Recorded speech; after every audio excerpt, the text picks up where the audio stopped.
All right, the last assignment in this one. Let's take a look at some tips. We're going to go right over to idle. We're going to ask ourselves the same questions we always do. What are we trying to input? This one, we are trying to get the hypotenuse. We need to get two sides, right? So we need two things. Are those things going to be floats? Are they going to be integers? We're dealing with math, so it's got to be one of those two. I imagine that, especially if you were to create this for somebody's homework, they probably are learning decimals by now, and so they probably, it might end up being a float. So you could use two floats.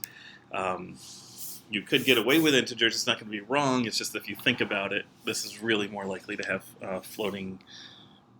the possibility of floats in it. The real question on this one is how to do the process as usual. And, what is it that you're trying to do in this one? Well, if you know c squared, I'm just going to write a 2 here, is a squared, plus b squared.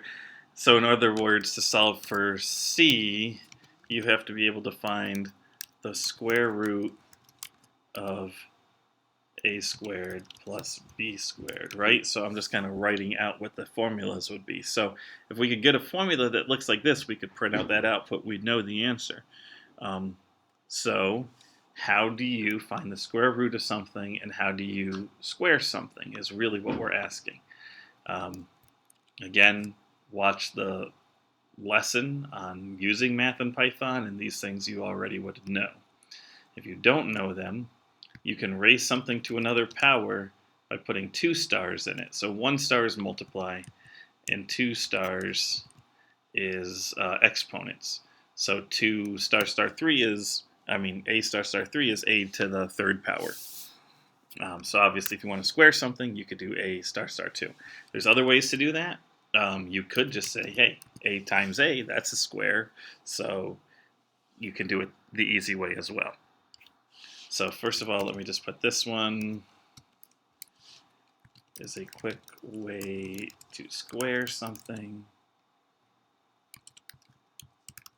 And then how do you find the square root? Some people know that the square root is nothing than raising something to the half power, right? So you could do it that way. You could say a star star 0.5 is actually how to find a square root. I want to show you one other thing in this one, and then you'll probably be able to solve it. But that is that sometimes there are functions that are not built into Python, but are very often used. And so we do this thing called import. I always try to put import as my first thing on a program. You don't want to import right when you want to use it. You want to kind of tell the computer, go ahead and load this in before I do my program. It just works out better that way. So if you want to get some more math functions, you can say import math. What would that allow me to do? Well, math has some things in it. In order to use them, I have to say math dot. But it has the ability to use a power. I think maybe power's actually built in. Oh yeah, look at that. Power's built in. So another way to do a squared is to say I want the power function. I want a to the 2nd power. It would do that just to show you. So we've now already seen that there's 3 quick ways to do power. Now what did it not like? Because I forgot my parentheses around the print function.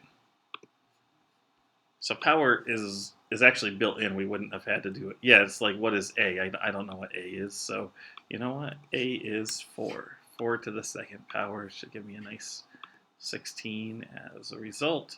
Not 16.0, treated it as an integer, just interesting. So that is how to do that. Now, can I do, will it do that? Will it tell me what the power of something raised to 0.5 is? It will. So that is another way to do a square root. The other way to do a square root is that there's a function built into math. So then I can say math, and I can say, what is the square root of a number? So what is the square root of 4? Again, it takes a parentheses, and you put the number inside of that. So what is the square root of 169? It's 13, 13.0, so it definitely dealt with floats this time. So you could find square roots a bunch of different ways, and one way is to import math, another way is to take a star star 0.5. So there's at least 3 different ways to do each piece of this. All you have to do is figure out how to write the equation that will do it, and it probably won't take you very long.